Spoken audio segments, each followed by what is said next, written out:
하나님께서 우리에게 주시는 말씀은 요한복음 6장 60절로 71절 말씀입니다. 제가 보는 성경으로 신약 153쪽입니다.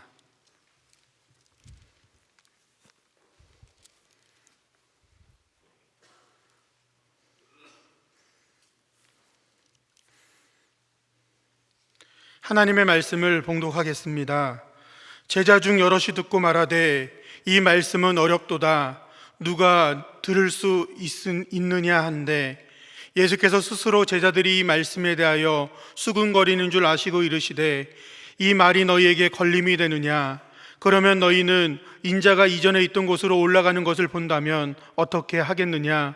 살리는 것은 영이니 육은 무익하니라. 내가 너희에게 이른 말은 영이요 생명이라. 그러나 너희 중에 믿지 아니하는 자들이 있느니라 하시니 이는 예수께서 믿지 아니하는 자들이 누구며 자기를 팔 자가 누구인지 처음부터 아심이러라. 또 이르시되 그러므로 전에 너희에게 말하기를 내 아버지께서 오게 하여 주지 아니하시면 누구든지 내게 올 수 없다 하였노라 하시니라. 그때부터 그의 제자 중 많은 사람이 떠나가고 다시 그와 함께 다니지 아니하더라. 예수께서 12제자에게 이르시되 너희도 가려느냐?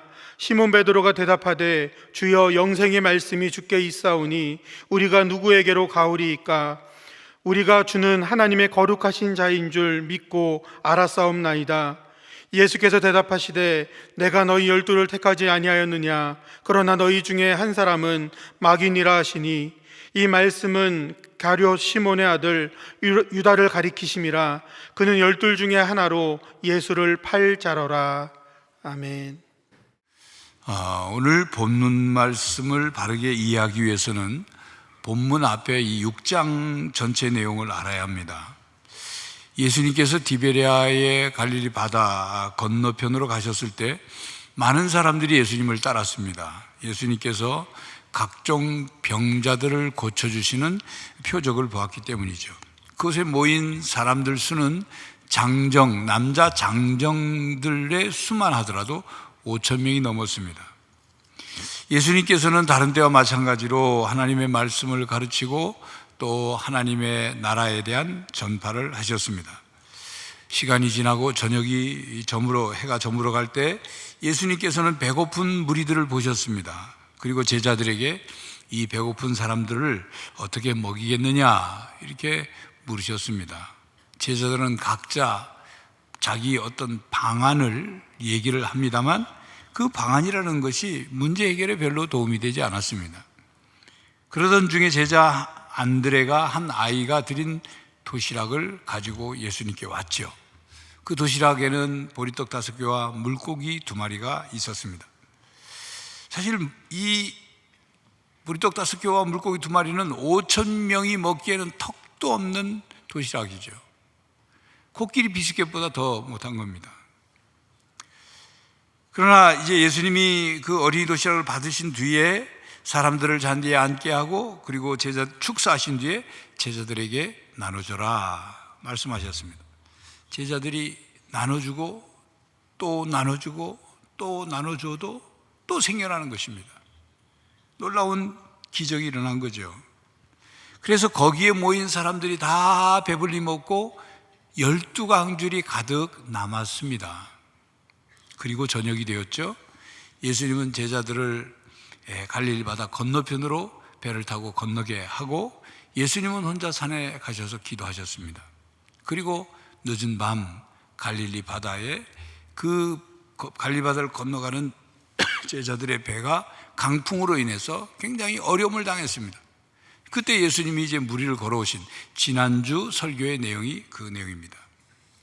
오늘 본문 이야기는 그 밤이 지나고 그 다음 날에 일어난 일입니다.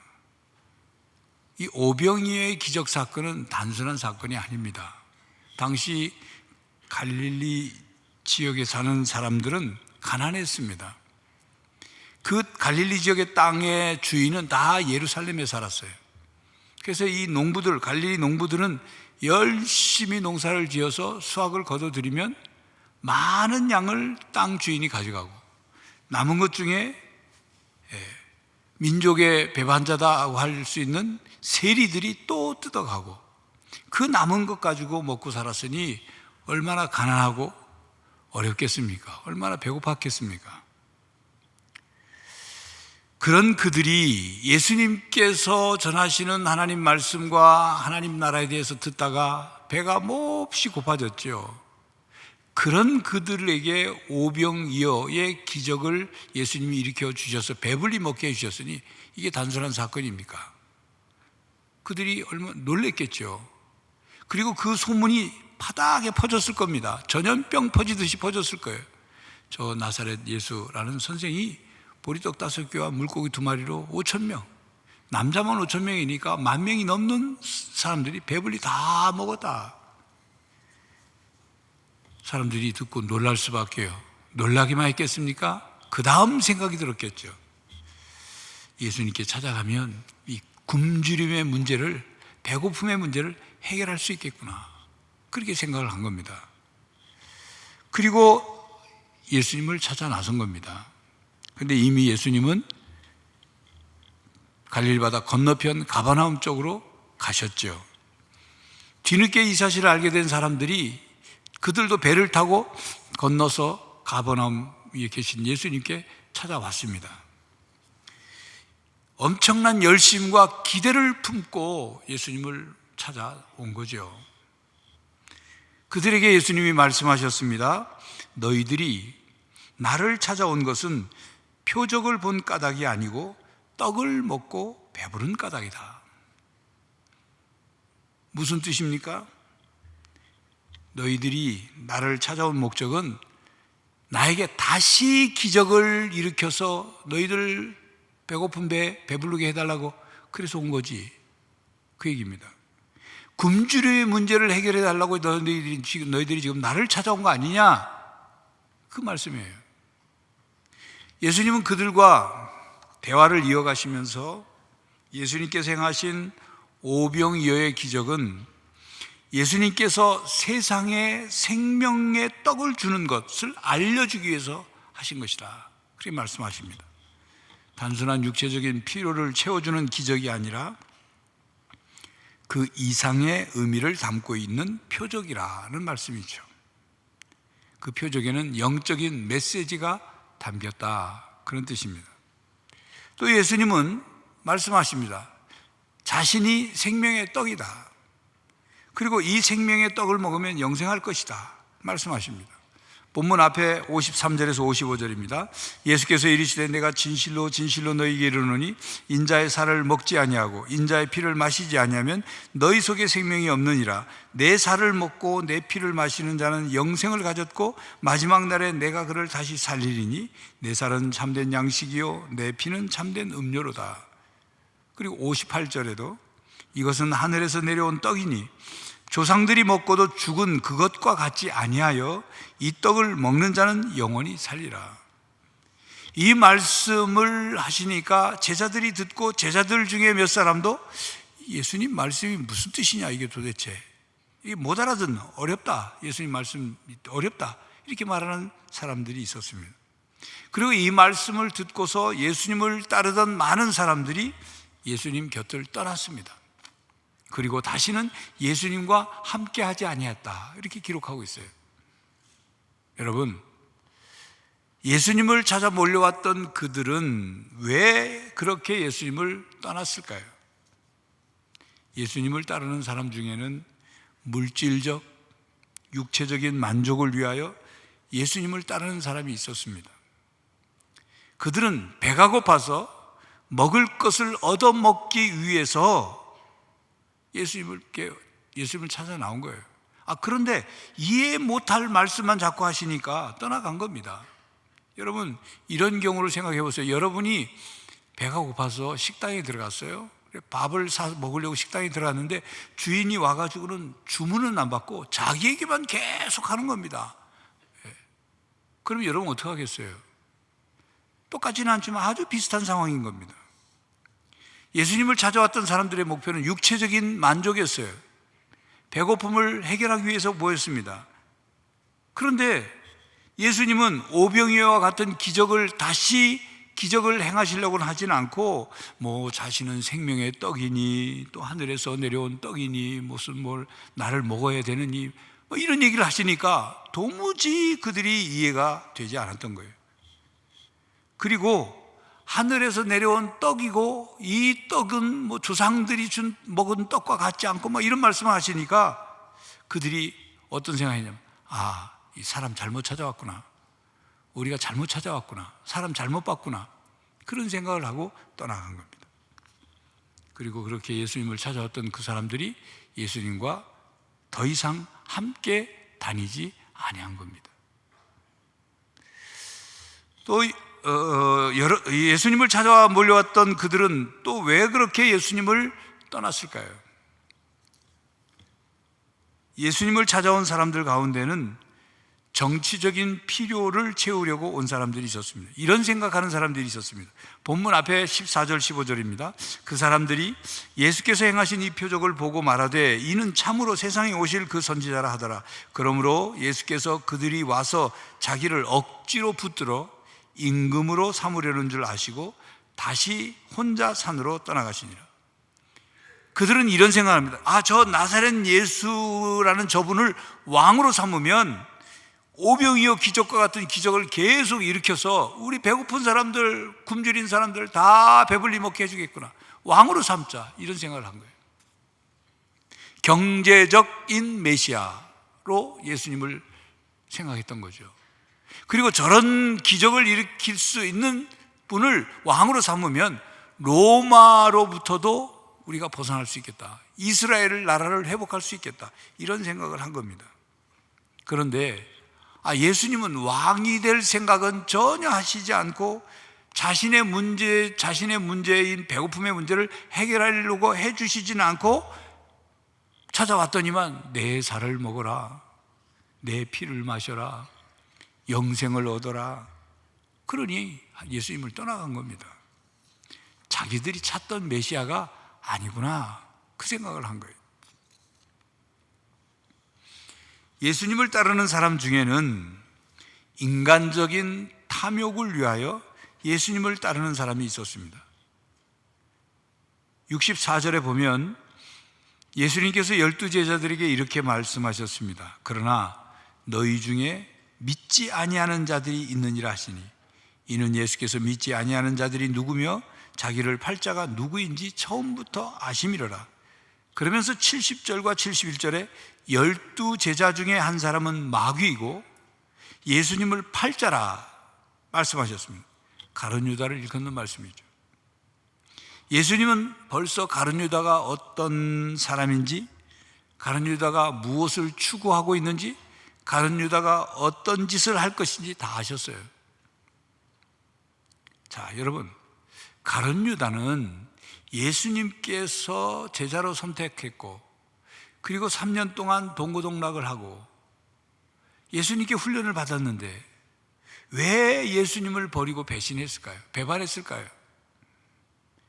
가룟 유다의 마음속에 탐욕과 야망이 있었기 때문입니다. 가룟 유다는 예수님의 12제자 그룹 중에서 돈 맡은 사람, 요즘으로 말하면 회계의 역할을 한 사람, 그만큼 신뢰를 받은 거죠. 그러나 그는 예수님이 정치적인 메시아가 되기를 기대했어요. 그래서 정치적인 메시아가 되면 자기도 한 자리 할 수 있겠다 기대했겠죠. 그런데 가룟 유다가 예수님을 가만 보니 왕이 되든지 정치적인 메시아가 돼서 이스라엘 나라를 회복할 생각은 안 하고 기껏 하신다는 말씀이 내가 고난받고 죽을 거다, 그런 얘기는 하시니 가룟 유다의 마음에 안 드는 거예요. 그리고 결국 자기가 원하는 방향으로, 원하는 목표대로 예수님이 가시지 않으니까 배반한 겁니다. 가룟 유다가 바뀌지 않고 결국 예수님을 배반한 이유는 또 있습니다. 근데 우리도 사실은 우리 안에 탐욕과 야망을 버리지 않는 한 우리도 주님을 따를 수 없습니다. 본인은 주님을 따르고 있다고 생각하고 있을지 모르지만 안을 들여다보면 가룟 유다가 주님을 따르는 것처럼 따르고 있을 수 있다, 그 말이에요. 끊임없는 동상이몽, 한 지붕의 두 가족처럼 한 공동체 안에 있긴 하지만 바라보고 있는 방향이 달라요. 같은 자동차를 타고 있지만 핸들이 두 개인 것 같아요. 서로 자기 방향으로 핸들을 돌리는 거죠. 결국 그러다 자기가 원하는 방향으로 가지 않으면 배반을 선택하는 겁니다. 가룟 유다가 바뀌지 않고 결국 예수님을 배반한 또 한 가지 이유는 마귀 때문입니다. 가룟 유다가 마음속에 탐욕과 야망을 버리지 않으니까 마귀가 그것을 통해서 가룟 유다의 마음속으로 들어갔습니다.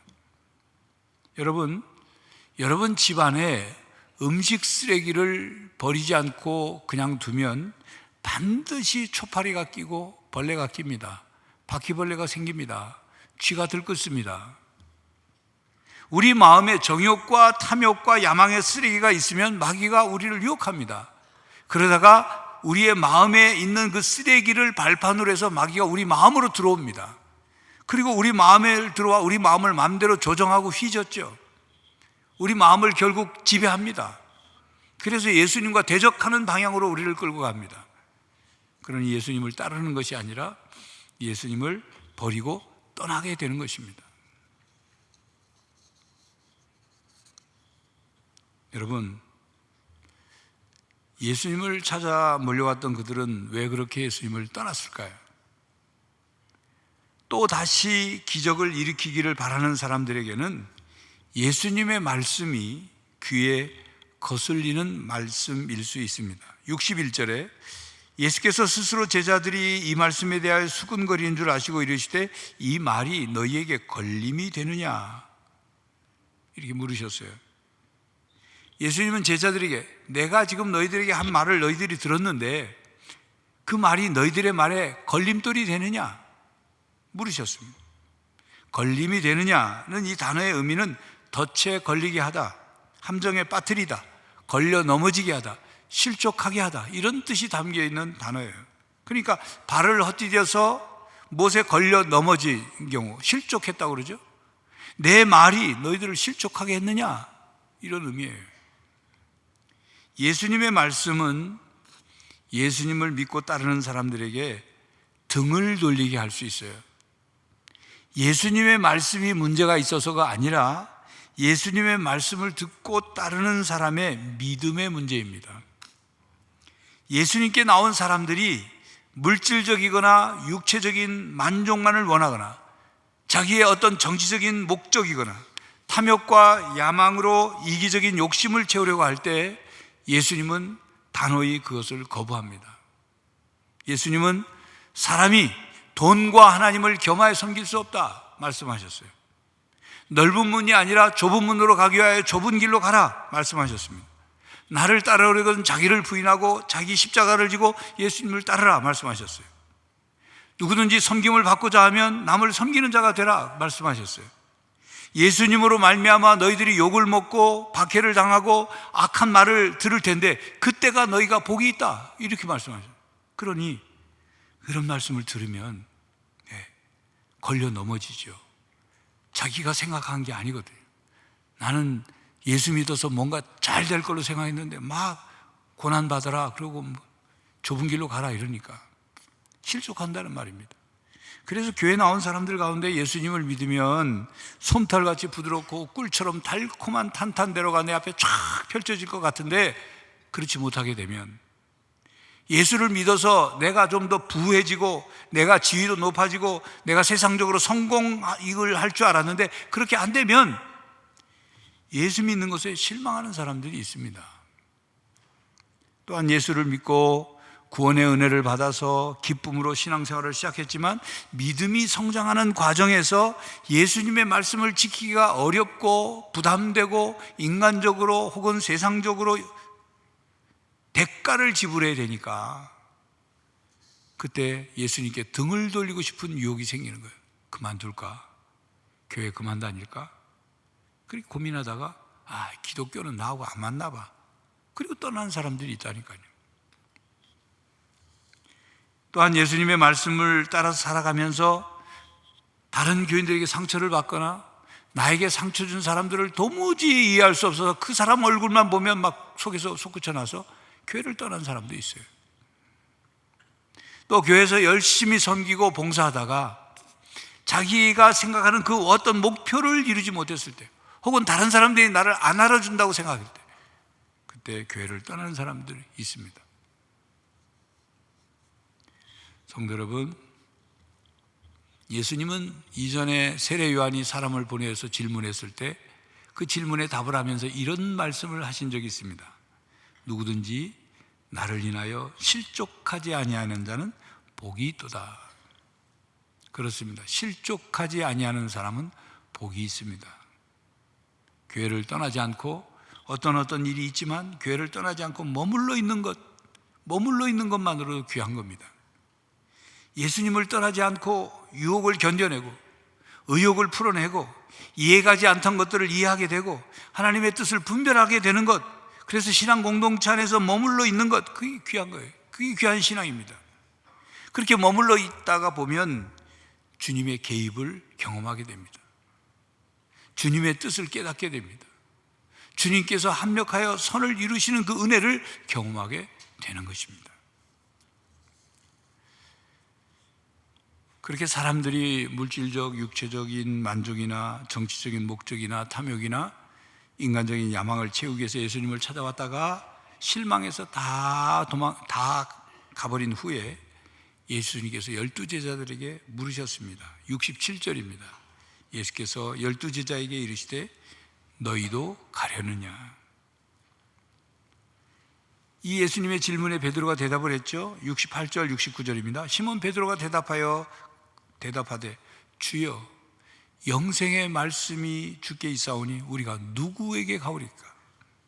우리가 주는 하나님의 거룩하신 줄 믿고 알았사옵나이다. 베드로의 대답은 예수님께 영생이 있는데 저희들이 누구한테 가겠습니까?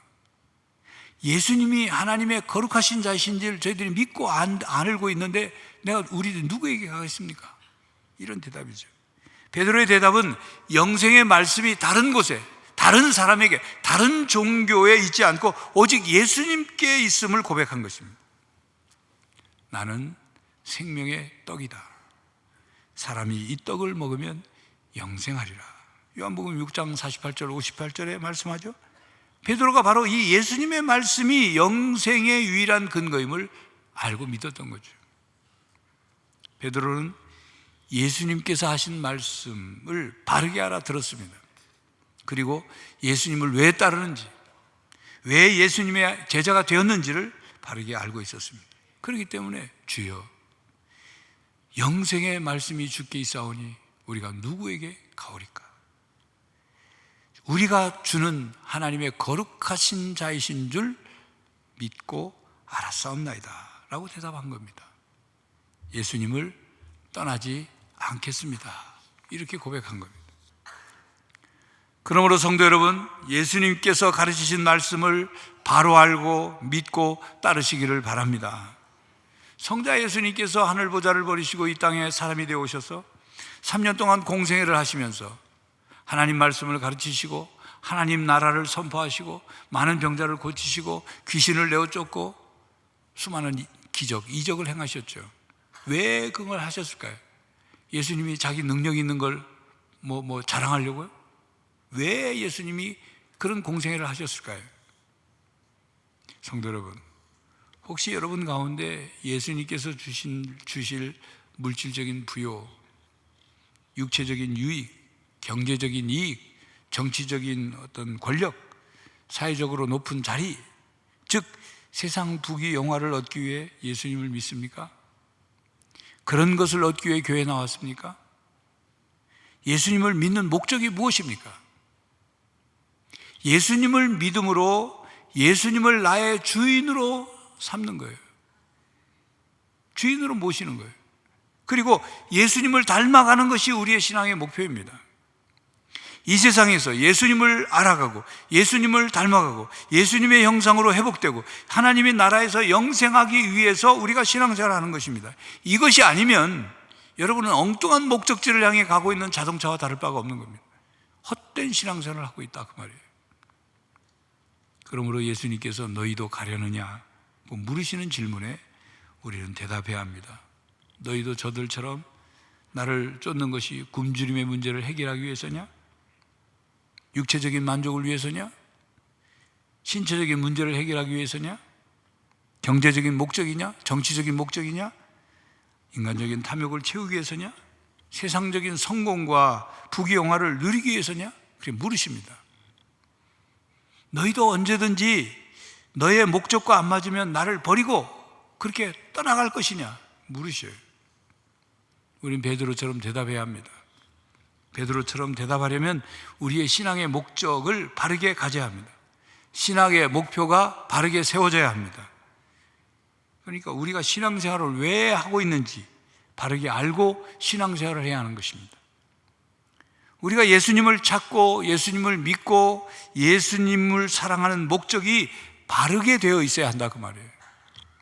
그렇지 않으면 언제든지 자기 생각과 자기 바램과 자기 욕망과 맞지 않으면 예수님을 버리고 떠나는 것입니다. 성도님들에게 전에 말씀드린 적이 있었는데 지혜로운 동물 탐험가 이야기입니다. 지혜로운 동물 탐험가는 새로운 동굴을 탐험하러 들어갈 때 그냥 무작정 들어가지 않고 밧줄을 준비해서 밧줄 하나는 동굴 밖에 튼튼한 나무나 든든한 나무나 아니면 바위에다가 밧줄을 묶어 놓고 반 끝쪽은 자기 몸에 묶고 동굴 안에 들어간다는 거죠. 동굴 안에 들어가서 미끄러질 수도 있고 웅덩이에 빠질 수도 있고 길을 잃어버릴 수도 있잖아요. 동굴 안이 어떻게 되는지 모르니까 그때 묶여져 있는 동굴을 거꾸로 잡고 나오면 나올 수 있단 말이죠. 우리는 신앙을 예수님께 초점을 맞추고 예수님께 묶어야 합니다. 영생을 주시는 예수님, 구원을 주시는 예수님, 하나님 나라로 우리를 인도하시는 예수님께 우리의 인생의 밧줄, 신앙의 밧줄을 묶어야 돼요. 그래서 어떤 상황, 어떤 환경, 어떤 문제를 만나더라도 예수님과 연결되어 있는 신앙의 밧줄을 잡아당기면서 예수님 말씀 따라서 예수님을 닮아가며 예수님께 주시는 영생의 삶을 누리며 살아야 합니다. 영생이 오직 예수님께 있기에 오직 예수님을 바라보며 예수님을 믿고 예수님을 닮아가는 것, 그것이 우리의 신앙생활의 목적이요 목표입니다. 성도 여러분, 삶의 방향을 바로 잡으십시오. 신앙생활의 목적을 바르게 세우십시오. 이 세상에서의 성공이 궁극적인 목표가 아닙니다. 영원한 생명과 영원한 삶을 위해 오직 예수님만 믿고 섬기십시오. 환경에 따라, 상황에 따라, 문제에 따라 쉽게 예수님 등지고 쉽게 하나님을 버리지 않도록 하십시오. 먼저 하나님 나라와 그의 의를 구하는 신앙으로 영생을 주시는 예수님과 세상 끝날까지 함께 하시는 성도들이 되시기를 간절히 바랍니다.